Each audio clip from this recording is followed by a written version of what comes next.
Assalamu alaikum and welcome to another episode of the QUR'ANLY with Hafiz Abdul Qudus. Inshallah, today we shall be examining two attributes of Allah subhanahu wa ta'ala that comes from the same root word, which is what? Al-KHAALIQ and Al-KHAALAAQ. Let's talk about it. This becomes a necessity as I encountered someone who was claiming that Prophet Isa alayhi salam, that is Jesus Christ, was also Al-KHAALIQ, the same way Allah subhanahu wa ta'ala is Al-KHAALIQ, citing the verse from Surah Al-Mu'minun, Quran chapter 23, where Allah subhanahu wa ta'ala stated, فَتَبَارَكَ اللَّهُ أَحْسَنُ الْخَالِقِينَ, that is, blessed be unto Allah subhanahu wa ta'ala, who happens to be the best of all creators. So he was citing this to mean that Allah subhanahu wa ta'ala means there are other creators, there are other fashioners, there are other entity on the surface of the earth that can actually create.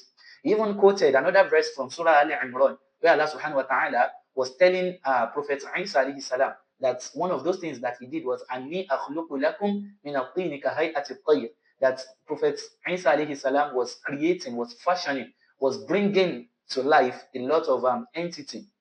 However, this is a vivid misconception that needs to be addressed. And that is why Allah subhanahu wa ta'ala himself used two different words to ascertain his supremacy in the Holy Quran. We have the word khaliq, where Allah subhanahu wa ta'ala used it in Surah Al-Hashr, Wallahu al-Khaliq al-Bari al-Musawwir. Allah subhanahu wa ta'ala called himself the creator.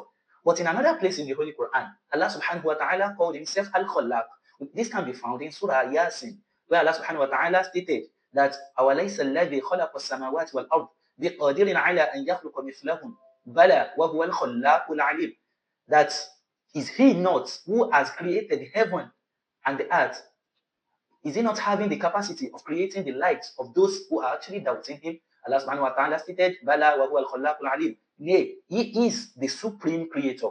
And that is why he used the word khallaq here, not khaliq. Khallaq shows the superiority because it is on the scale of fa'al.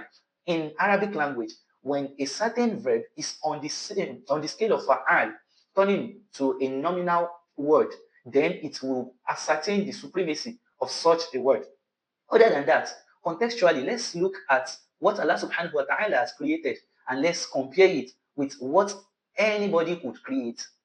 According to the research done in Queen Mary University, there are 385,000 babies born every day, meaning that Allah subhanahu wa ta'ala is creating 385,000 humans every day. That is the minimum. That is the one we could count. There are other researches. For instance, according to the UK National Bee Unit, we have 370 million bees is adjudged to be born every single day. That equals 4,000 every second. Is that not astonishing? Another one that is mind-boggling, it is nematodes. We all know nematodes. That's tiny worms that we used to see under the soil. Do you even know that we have 600 quintillion nematodes every blessed day that are being born on the surface of the earth? And this equals to 7 quadrillion every second. And do you think anyone can actually rival the sanctity and the superiority and the supremacy of Allah subhanahu wa ta'ala?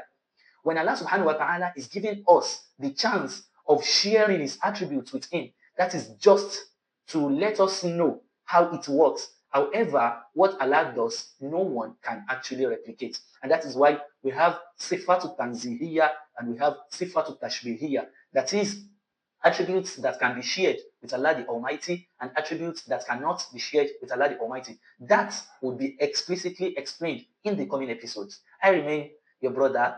Wassalamu alaikum wa rahmatullahi wa barakatuh.